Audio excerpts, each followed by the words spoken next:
স্পর্শকাতর এবং আবেগীয় শহর বগুড়া। এই বগুড়ায় জাতীয়তাবাদী শক্তির প্রতিটি মানুষ আস্তে আনন্দিত বোধ করে, গর্ববোধ করে।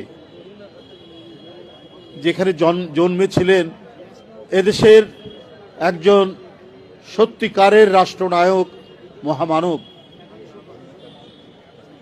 স্বাধীনতা যুদ্ধ, গণতন্ত্র প্রত্যেকটি ক্ষেত্রে যার অসামান্য অবদান, শহীদ রাষ্ট্রপতি জিয়াউর রহমান। এই জেলারই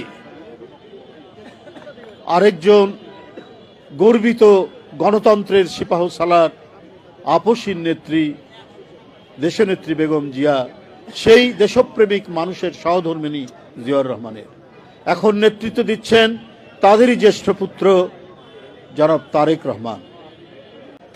এই সংগঠনের যিনি প্রধান পৃষ্ঠপোষক, বিএনপির ভারপ্রাপ্ত চেয়ারম্যান তারেক রহমান, তিনি এর পৃষ্ঠপোষকতা দান করেন এবং তার যে মানবতার প্রতি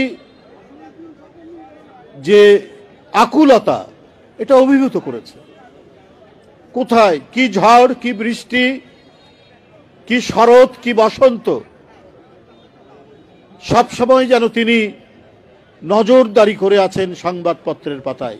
কোন লোকটি অসুস্থ, কোন লোকটি বিনা চিকিৎসায় আর্তনাদ করছে তার বাড়ির ভাঙাচোরা বিছানার উপর, কোন পরিবারে খাওয়া নেই, যে পরিবারের কোনো সন্তান হারিয়ে গেছেন জুলাই বিপ্লবে অথবা ভয়ঙ্কর ফ্যাসিবাদী আমলের 15.5 বছরের কোন সময়, কোন পরিবারের কোন সন্তানের হাত নেই, পা নেই, পিঠে অসংখ্য গুলির জর্জরিত দগ্ধ ঘা নিয়ে বসে আছে, কিন্তু চিকিৎসা পাচ্ছে না।